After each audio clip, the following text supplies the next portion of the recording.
libtighai mardatillah wa lihusuli maqasidinal Fatihah. A'udzu billahi minasyaitonir rajim. Bismillahirrahmanirrahim. Alhamdulillahirabbil alamin arrahmanir rahim maliki yaumiddin. Iyyaka na'budu wa iyyaka nasta'in ihdinas siratal mustaqim. Shiratal ladzina an'amta 'alaihim ghairil maghdubi 'alaihim waladdallin. Asyara. Bismillahirrahmanirrahim. Al hadisul khamisu asyara utai hadis kang nomor 15.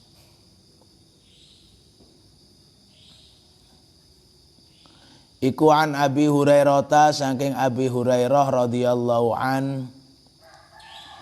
anna Rasulullah sak temene Rasulullah sallallahu alaihi wasallam iku kala dawuh Kanjeng Nabi. Dawe piye man utai sapa iku kana ana sapa man khabare kana iku yu'minu iman sapa man billahi kelawan Allah wal yaumil akhir lan dina akhir fal yakul mongko becik ngucap man khairon ucapan kang bagus auliyasmut utawa becik menengo man. Kalau orang itu mengaku iman kepada Allah dan hari akhir, maka tunjukkan dengan cara apa? Katakan yang baik atau diam.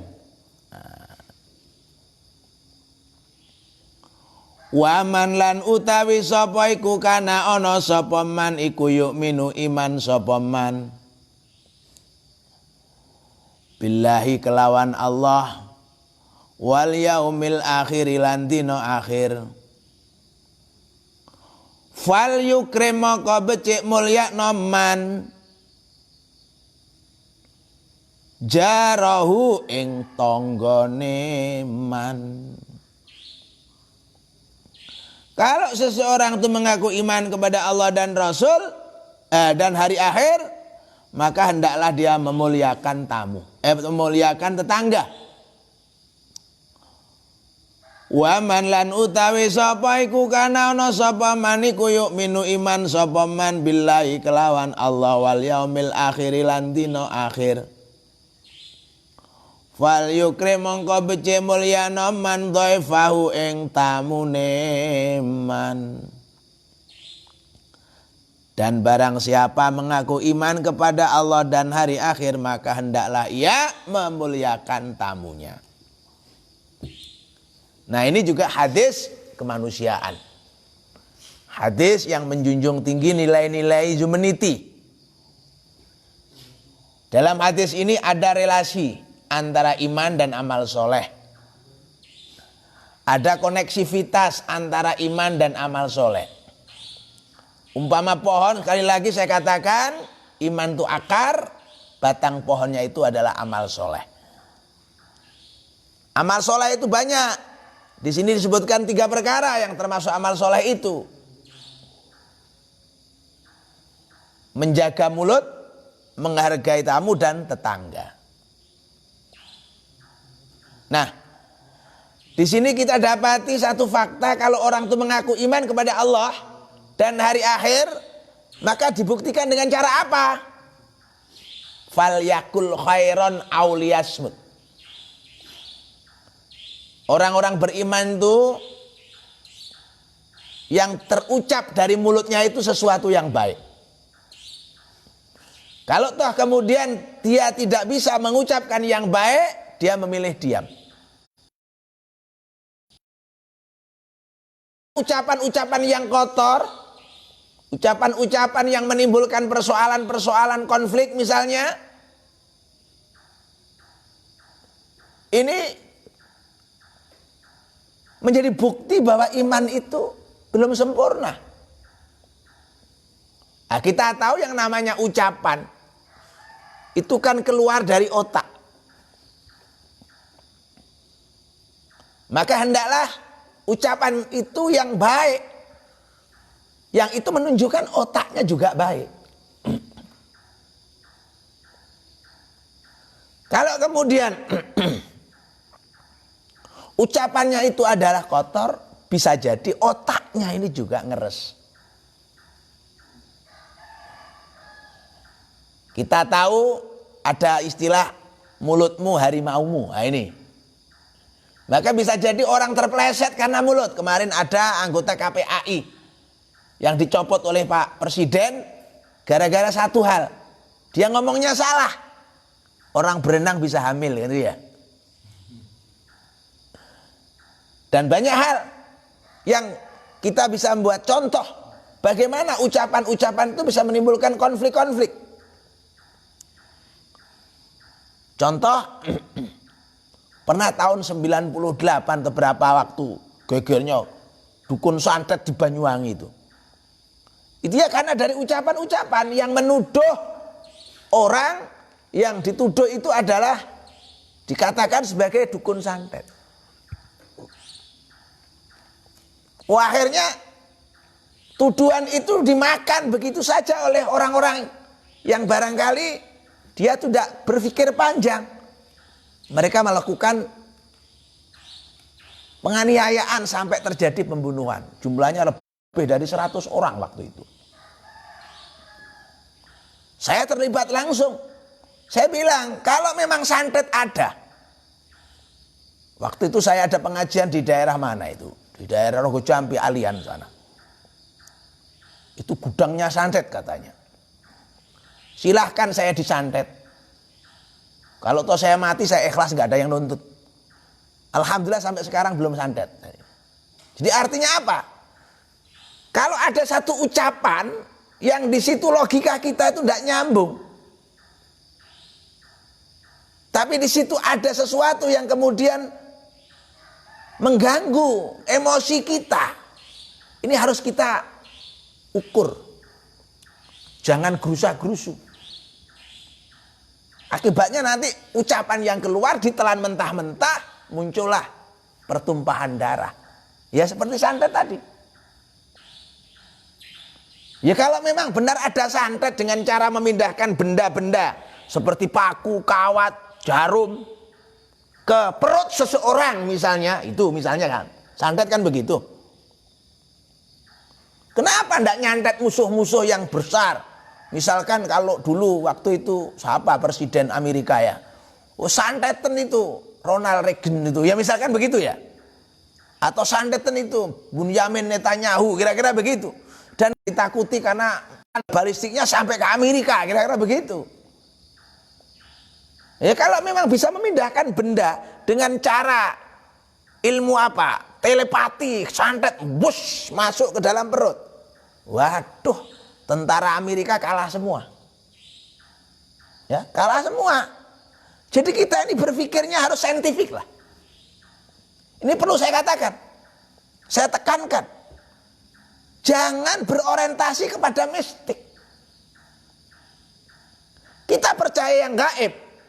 Tapi yang gaib itu membimbing kita untuk bersifat saintifik.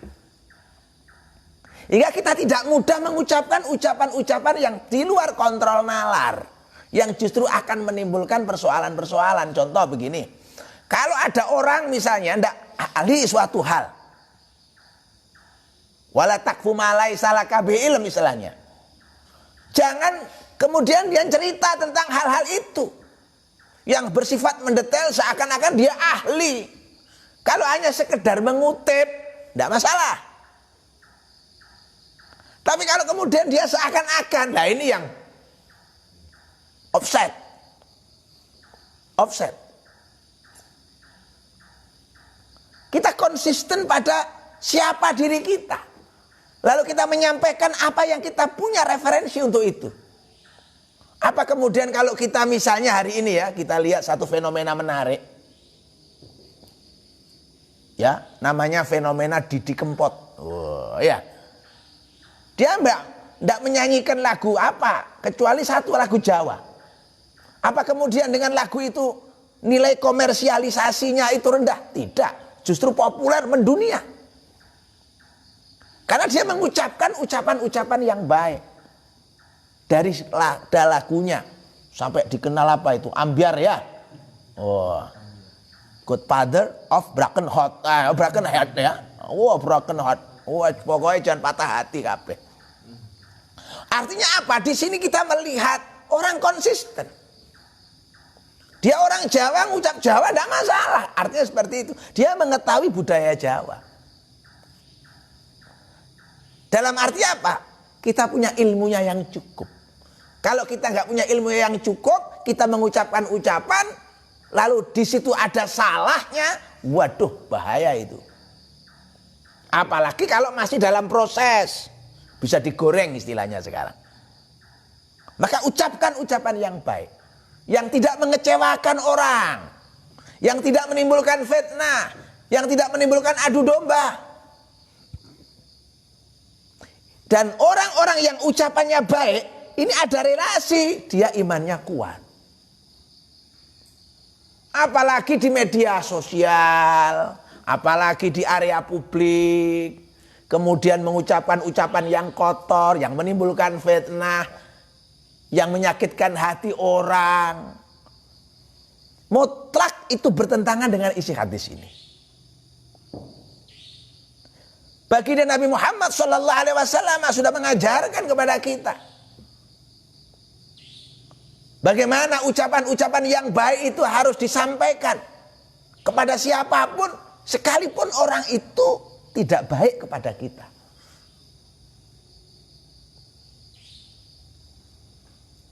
Hingga kemudian Nabi Musa sekalipun ketika berhadapan dengan Fir'aun, dia disuruh mengucapkan ucapan yang baik. Nah kalau tidak diam, maka istilahnya diam itu adalah emas. Emasnya apa? Karena dengan diam itu tidak menimbulkan fitnah.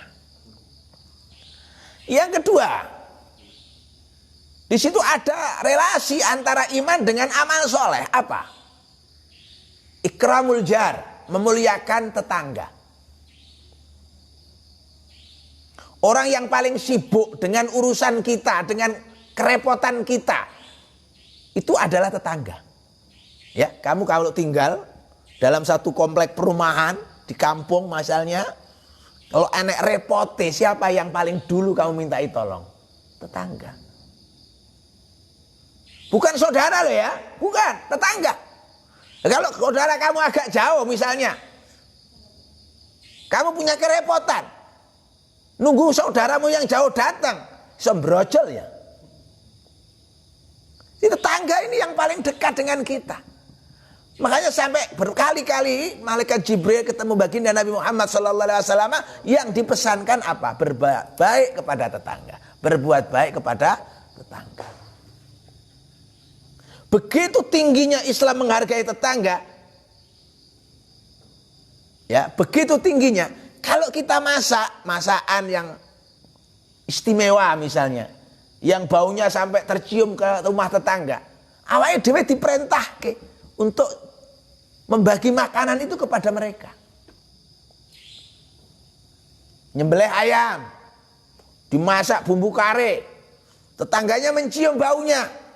Bawang merah, bawang putih yang dimasak itu, sebagai bumbu sampai wahing-wahing. Kamu bagi tetangga.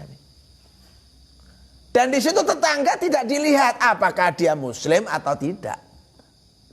Apakah dia itu sama dengan kita keyakinannya atau tidak. Semua tetangga, apapun agama, status sosialnya, kita harus berbuat baik kepada mereka. Itu perintah Allah.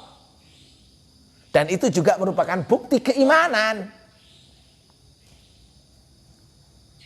Ya, di sini nih, tetangga punya kedudukan yang sangat luar biasa penting bagi kehidupan kita. Dan kita sudah punya struktur kemasyarakatan yang hebat, di mana komunikasi dengan tetangga itu ada lembaga namanya RT, RW ya, rukun tetangga, rukun warga dan seterusnya. Naik lagi sampai ke kepala dusun, kepala desa, Masya Allah. Jadi hari ini kita diingatkan oleh hadis itu. Supaya hidup ini kudu open, kudu gerapyak, kudu apik dengan tetangga itu. Nah, yang ketiga, hadis ini mengajarkan ikramud duyuf.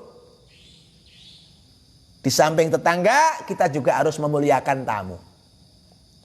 Salah seorang yang kemudian mendapat gelar Khalilullah, kekasih Allah, Nabiullah Ibrahim alaihissalam, gelar itu didapat salah satunya karena Nabi Ibrahim itu sangat menghormati kepada tamu. Bahkan beliau nggak makan kalau belum ada orang lain yang menemani makan. Tamu-tamu itu, Masya Allah, beliau sangat suka. Sangat berharap ada tamu itu untuk apa? Untuk memuliakan mereka. Memberikan sajian-sajian, Masya Allah. Maka di situ ada relasi yang kuat.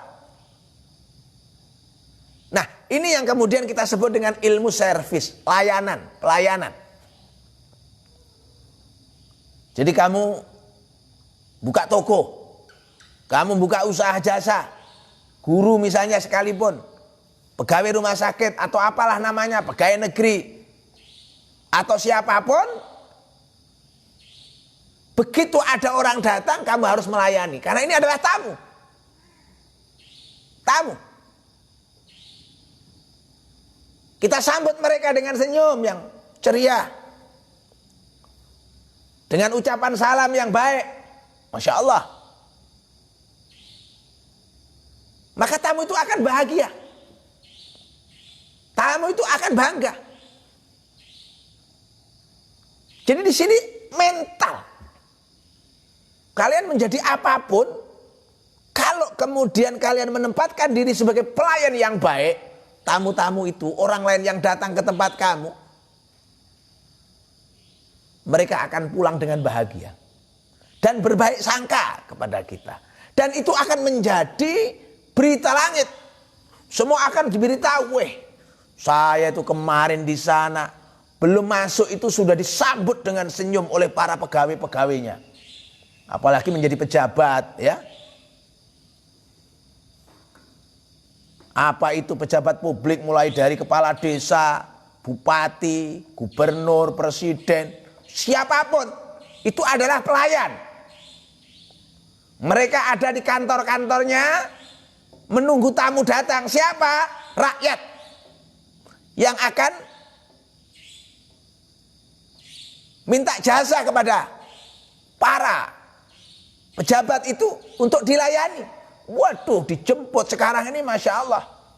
Dengan adanya teknologi IT, pelayanan itu sudah sangat memuaskan, istilahnya begitu. Kalau itu dipakai. Kalau itu dipakai. Karena apa? Karena semua itu sudah serba diketahui sebelumnya. Dengan deteksi alat-alat teknologi. Maka tamu itu sekarang sudah sangat merasa nyaman. Begitu datang ke satu tempat, kantor misalnya. Karena apa yang dibutuhkan tamu itu ada ruangannya ber-AC, kan begitu. Lalu ada ya untuk selingan membunuh waktu kosong, TV, kira-kira begitu. Kemudian ada papan komputer. Itu tempat-tempat di mana orang dilayani oleh kantor-kantor sekarang ini, Masya Allah, seperti itu. Disediakan pendingin, tamu dipersilakan menikmati apa yang ada di dalam kulkas itu. Waduh, luar biasa. Makanya kamu kalau di kantor itu kalau bisa selalu ada air, ya, itu yang penting. Supaya apa? Setiap tamu yang datang, barangkali mereka haus, bisa menikmati air itu. Tentu ya bukan bulan puasa ya. Ya, di luar puasa tentunya. Tapi artinya apa? Supaya tamu itu merasa puas. Dan kepuasan itu akan disampaikan sebagai berita langit. Yang akan memberikan persepsi yang baik kepada kita. Maka satu kata, tamu. Itu adalah raja, begitu kira-kira. Kita harus melayani mereka dengan sebaik-baiknya. Nah, disitulah kemudian ketemu bahwa hadis ini membuktikan Islam adalah agama kemanusiaan yang menjunjung tinggi kemanusiaan itu dan menghargai kemanusiaan itu sebagai bagian daripada iman. Al-hadisu al-asadisu asyara, ya. Utawi hadis kang nomor 16. Iku an Abi Hurairah radhiyallahu anhu, saking Abi Hurairah radhiyallahu anhu, ana rajulan ana siji wong iku kala dawuh sapa rajul, dawuh lin nabi maring Kanjeng Nabi sallallahu alaihi wasallam, ausini mugi kersa panjenengan paring wasiat dhateng kula. Paring wasiat dhateng kula. Kala jawab Kanjeng Nabi, la taghdab, aja muring sapa sira.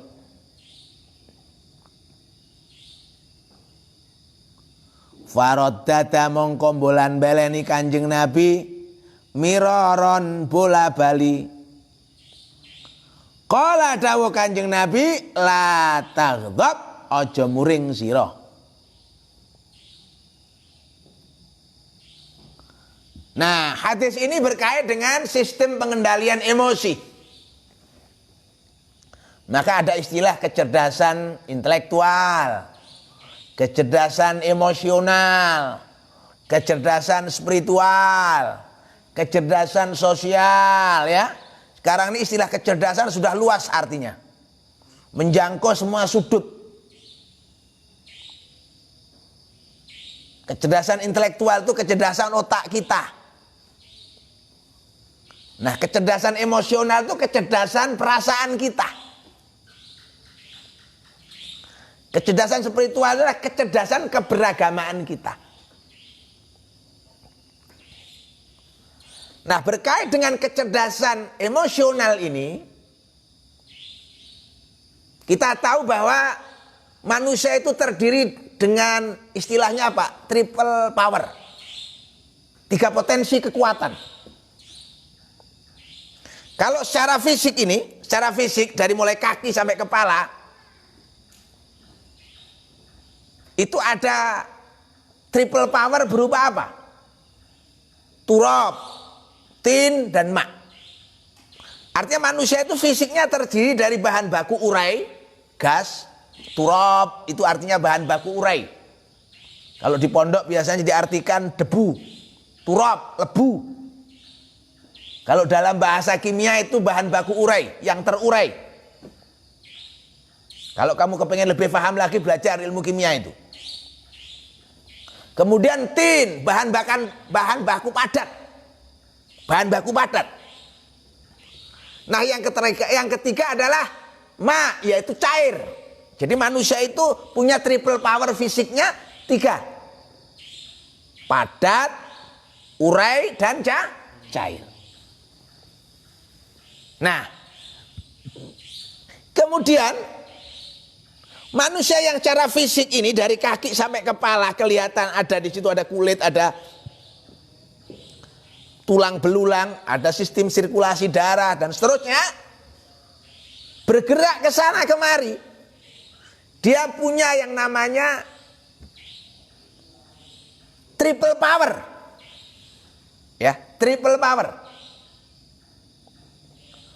Triple powernya apa? 3 potensi kekuatan manusia itu apa? Yaitu sam'un, basarun, dan fu'adun. Yang sering saya katakan.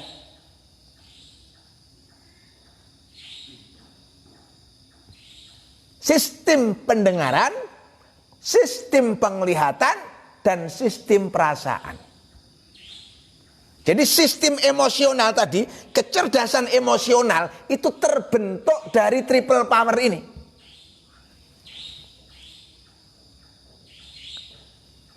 Penglihatan, pendengaran, dan perasaan. Ini yang membentuk emosi kita. Secara lahiriah, fisik, penglihatan mata itu namanya penglihatan zahir. Penglihatan fisik namanya ainun. Kalau bahasa Arabnya ainun. Lahum a'yunul la yubsiruna biha. Nah, pandangan yang bersifat batiniah itu namanya basor. Pandangan yang bersifat emosional yang berkaitan dengan jiwa itu namanya basor. Kalau Pak Basori itu tetangga sebelah. Pendengaran ini yang fisik, yang luar itu namanya uzunun. Kalau melendung abang jebrot itu jenenge udun ya. Yang dalam sistem pendengaran yang dalam itu namanya sam'un. Lahum udhunu la yasma'una biha. Mereka punya telinga tapi nggak mendengar, kan begitu. Mereka punya mata tapi nggak melihat. Itu penggambaran ulaika kal an'am itu. Nah, yang ketiga adalah fuad. Fuad itu artinya perasaan itu.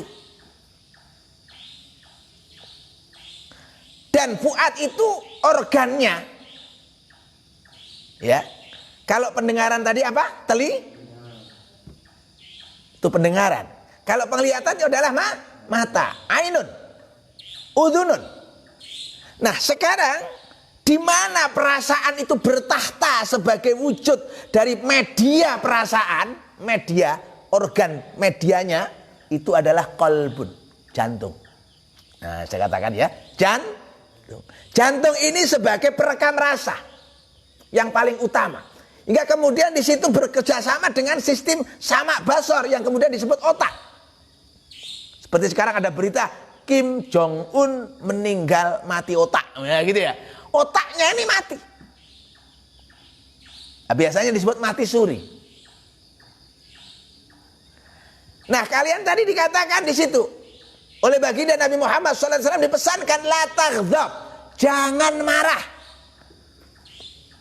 Mana objek marah itu?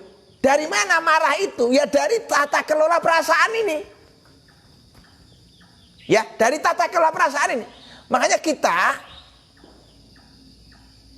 punya kewajiban untuk mengenali diri kita. Artinya kita perlu berdiri di depan cermin gitu kira-kira. Lalu kita perlu mengevaluasi siapa diri kita ini. Karena manusia itu punya watak yang berbeda-beda. Emosinya itu gak sama. Gampang muring. Atau sabar orangnya. Maka di situ kita kalau melihat diri kita ini gampang muringan. Nah, di situ kita harus menghindari sesuatu yang bisa menimbulkan rasa marah. Supaya apa? Supaya kita tidak marah. Kecuali kalau kita ini bisa menahan marah dan kita ini penyabar. Dipancing bagaimana kita nggak tertarik untuk melayani sesuatu yang bisa menimbulkan konfrontasi. Nah, kalau kita nggak sabaran, kaku ketemu kaku, gelut. Nah, kita harus tahu, waduh aku ini punya watak kurang bagus, pemarah. Wah, di situ berarti kita jangan bersentuhan dengan sesuatu yang membuat kita marah. Nah, disitulah kemudian kita melihat petunjuk bagaimana Nabi Muhammad SAW untuk memadamkan marah kalau memang itu ada. Yaitu karena marah itu api, padamkan dengan air. Maka ambillah air wudhu. Jadi air wudhu itu kita pakai untuk salah satunya mendinginkan api yang sedang bergejolak, menyala-nyala dalam bentuk kemarahan itu. Kemudian merubah posisi. Kalau pas marah kita itu berdiri, kita duduk. Kalau masih tetap marah, duduk, kita berbaring. Kira-kira orang kalau berbaring sambil geledak marahnya piye? Saudara-saudara, kamu juga kurang ajar kan gitu kira-kira ya. Masa karo turun-turun muring-muring gitu ya. Kenapa ini Nabi memberi instruksi untuk merubah posisi berdiri, duduk sampai kemudian berbaring? Nah, ini kaitannya dengan kesempatan kita untuk meluapkan kemarahan itu. Orang kalau berdiri itu kan semakin terbuka luas, kemarahannya itu tersalur pada hal-hal yang negatif nantinya. Iso ngantemi wong, iso gelut.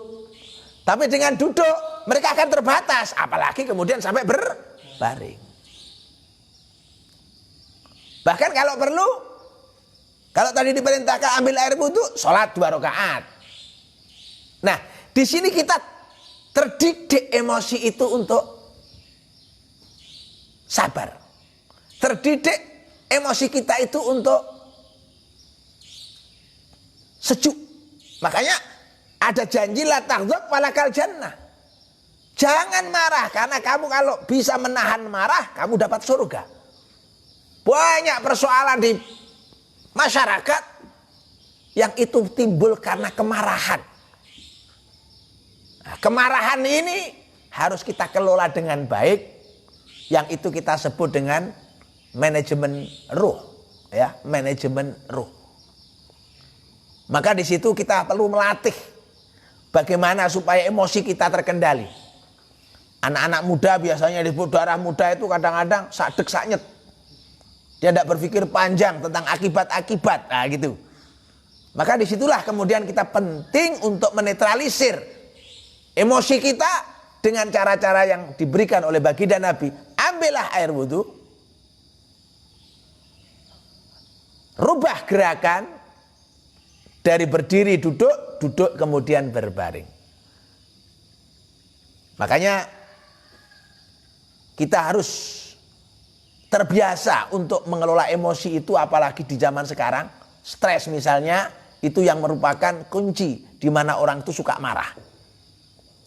Stres itu tidak mampu untuk mengelola keadaan yang ada. Hingga kemudian bisa jadi orang itu melampiaskannya dalam bentuk kemarahan-kemarahan. Mudah-mudahan kita dihindarkan oleh Allah Subhanahu wa taala dari sifat-sifat yang tidak terpuji, dan kita menghiasi diri kita dengan sifat-sifat yang terpuji. Wal afu minkum. Assalamualaikum warahmatullahi wabarakatuh.